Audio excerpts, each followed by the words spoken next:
The front door creaked open, and James looked up from his book. A gust of warm summer air drifted in before the door shut again, followed by the heavy thud of the suitcase. Lucas was home. "Hey!" Lucas called out casually, his voice deeper than James remembered, more sure of itself. It echoed faintly through the hallway. James stood, smoothing the wrinkles from his shirt before stepping into the foyer. There he was, taller, leaner, and more put together than the kid who'd left for college last fall. A duffel bag over his shoulder, headphones still slung around his neck, and a grin that carried both confidence and something softer beneath. "Hey, you," James said. They hugged briefly, a half-second longer than either of them acknowledged. "How was the drive?" "Long, but good," Lucas replied, eyes scanning the house as if reacquainting himself with it. "Mom not home." James shook his head. "Work trip. She left yesterday morning. She'll be back late tomorrow." Lucas nodded slowly. "Figures." James noticed the way Lucas's eyes held on him for a moment too long. He looked away, gesturing toward the guest room. "Go ahead and unpack. I'll get dinner started." The clatter of pans, the hum of the stove, the quiet rhythm of oil sizzling in a pan. The house felt alive for the first time in weeks.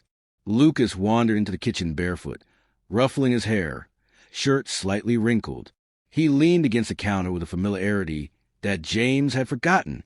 "You still make that lemon chicken?" Lucas asked, lifting the lid from the pan. "Smells like it." James smirked. "Only when I'm trying to impress someone." Lucas grinned. "Guess it's working." They ate at the counter, knees brushing once, then again. The conversation flowed. Classes, bad professors, late-night parties, and cheap coffee. Lucas laughed loudly, openly, and James couldn't help but join in. His smile lingered even as the silence settled between them later. By the time the plates were washed and the kitchen dimmed, it was well past midnight. James poured 2 glasses of whiskey, Lucas's request, and they sat on the living room floor near the open balcony door.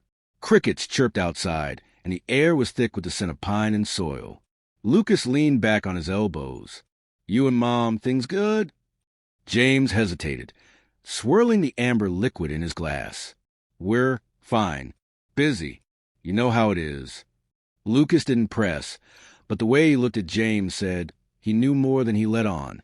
"You ever feel like you're playing a part? Like you walk into your house, your job, your marriage, and just put on a right face?" James exhaled. "All the time." They locked eyes briefly, and then Lucas looked away. "Yeah, me too." Eventually, Lucas stood and stretched, shirt riding up just enough to show a sliver of his waist. "Gonna shower.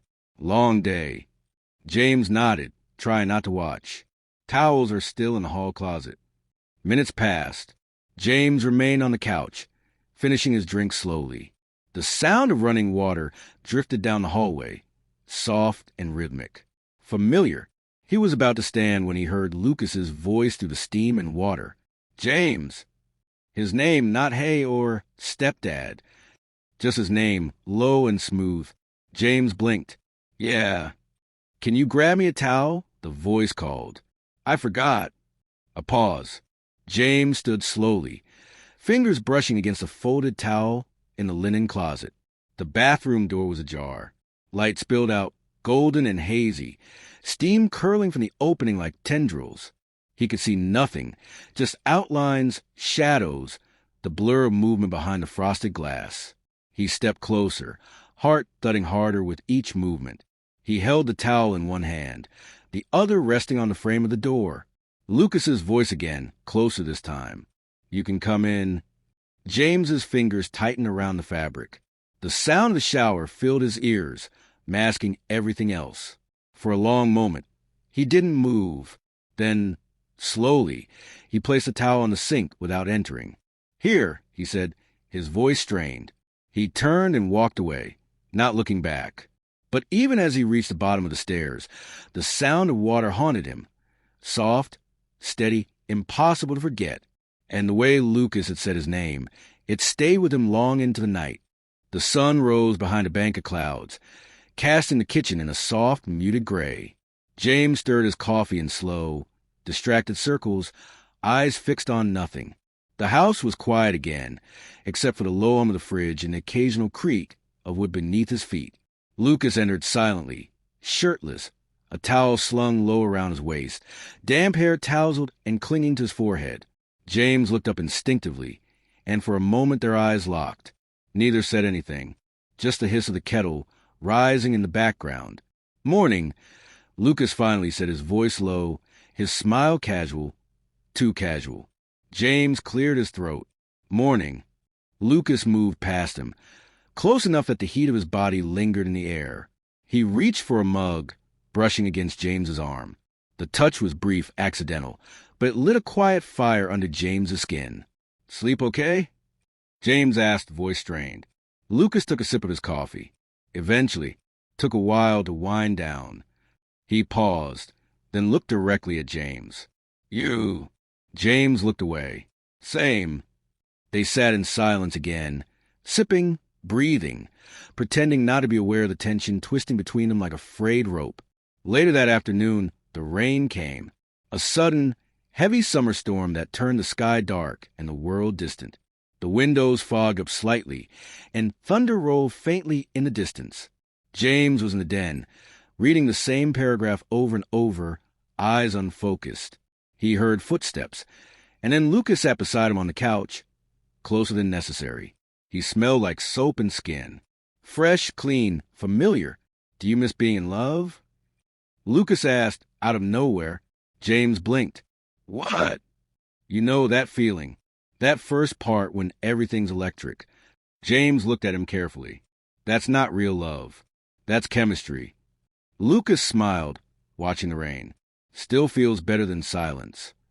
James didn't respond. He couldn't.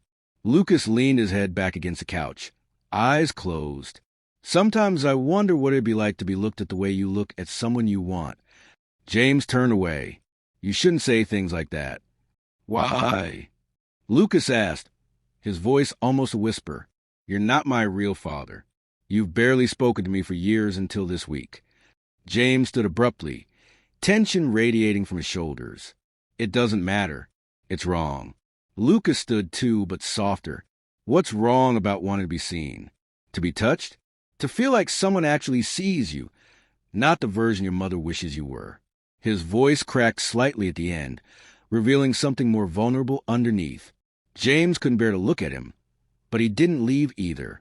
That night, the power flickered with the storm. James was in bed, wide awake, listening to the house settle and groan. The sound of a door opening down the hall. Bare feet on hardwood. Then a knock, soft, hesitant. He opened the door, and there was Lucas, in nothing but a pair of shorts, eyes shadowed by the hallway light. "Can't sleep again," Lucas said. James hesitated, then stepped aside. Lucas entered slowly, sitting on the edge of the bed. Thunder rumbled again, distant but present. Lucas looked down at his hands. "Do you regret marrying her?" James sat beside him, carefully. "I don't know. You ever wonder what your life would be like if you'd made a different choice?" Lucas asked, quieter this time. "All the time." A long pause followed. The storm faded into a soft patter against the roof. James turned his head and found Lucas already watching him, eyes unreadable but not cold. Lucas reached out, fingers brushing against James's hand. James didn't pull away. Their hands remained like that, barely touching, almost nothing, yet everything. Then Lucas whispered, "I meant it, what I said before." James swallowed. "I know." Silence. And then Lucas stood. "I'm going to shower." James nodded. Lucas paused at the doorway. "If I asked you again, would you come in this time?" James didn't answer. Lucas left, and the sound of running water began again. Only now it wasn't just background noise. It was an invitation, a test, a whisper in the dark. James sat still on the bed, every breath harder than the last. The house was quiet except for the water, and the echo of Lucas's footsteps. The towel, the look, the way his name had sounded from Lucas's lips. He stood slowly, knees unsteady. And this time, he didn't tell himself to stop thinking about it. The hallway was dim, lit only by the soft glow of a single lamp in the living room, casting long shadows across the floor. James moved slowly, as if each step were being decided in real time. The distant sound of water running behind the bathroom door grew louder the closer he got. Steady, patient, rhythmic. He stopped outside the door, hand hovering near the frame. His reflection in the hallway mirror caught his eye. A man older than he remembered, eyes tired, expression unreadable. The same wedding band still wrapped around his finger. He stared at it for a long moment. Then the water shut off. Silence. The door creaked slightly open before James could move. Steam poured out like breath escaping a body. Lucas stood inside, towels slung loosely around his waist, wet hair falling over his forehead. His eyes locked with James's, unwavering. "You came," Lucas said, voice low, unsure if it was a question or a confirmation. James nodded faintly. He didn't speak. He couldn't. Lucas stepped back into the bathroom and left the door open behind him. That was the only invitation. James followed. The room was warm, fogged with condensation. Everything was softened. Edges blurred, mirrors steamed, lights diffused behind layers of moisture. Their reflections were just shadows. Lucas turned to face him, standing still, breath shallow. The only sound was the soft drip of water from his hair and the quiet hum of the bathroom fan. James reached out slowly, brushing Lucas's arm. The contact was light, tentative, reverent. "This is wrong," James whispered. Lucas stepped forward, closing the space between them. "I know," he said. And then there was nothing left between them. No words, only breath. No faces, only hands, lips, skin. It happened slowly, and then all at once, like a storm they had seen coming but didn't believe would ever arrive. The weight of restraint collapsed under the quiet pressure of longing.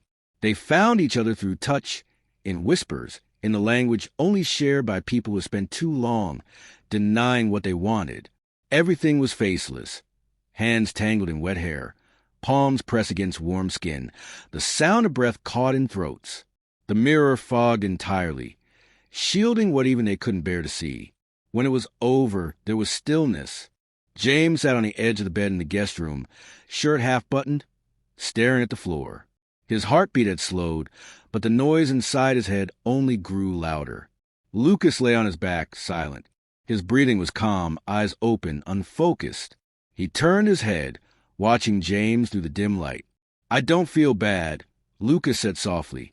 James didn't respond. "I thought I would, but I don't." James finally looked up. "You should." Lucas shrugged. "Maybe, but I won't pretend I didn't want this, that I didn't imagine it." James stood, walking to the window. The storm had stopped some time during the night. The trees were still, the world washed clean. He felt far from clean. The front door opened hours later. Marissa's voice echoed through the house as she set down her bags. James and Lucas were already at the table. 2 cups of coffee sat between them. No words. No eye contact. Marissa entered the kitchen and kissed James on the cheek, then turned to Lucas with a bright smile. "You're up early." Lucas smiled back, easy, composed. "Jet lag, I guess." James didn't speak. He only stared into his coffee, its surface still rippling from the small tremble in his hands. Later that afternoon, Marissa unpacked in the bedroom. James stood in the hallway, watching her silently from the doorway. She hummed to herself, unaware. The same woman he had promised himself to. The same woman he had now betrayed. A photo on the dresser caught his eye. Their wedding day. A picture-perfect moment. Forever preserved. He didn't feel like the man in the photo anymore. Maybe he never was. He turned around and walked downstairs. Lucas was by the back door, tying his shoes. "Going somewhere?" James asked. "Just for a walk." Lucas opened the door and stepped out into the warm afternoon sun. He paused before pulling the door closed. "You don't have to lie to yourself," he said, without looking back. "I see you. That's all I ever wanted." The door clicked shut behind him. James sat down in the chair Lucas had just left. Something soft brushed his arm. A towel, damp and forgotten, draped across the back of the chair like an echo. He picked it up slowly, pressing it between his fingers. It still smelled like steam, like warmth, like a moment he could never take back. The house was quiet again. Then, Faintly, the sound of water began to run upstairs.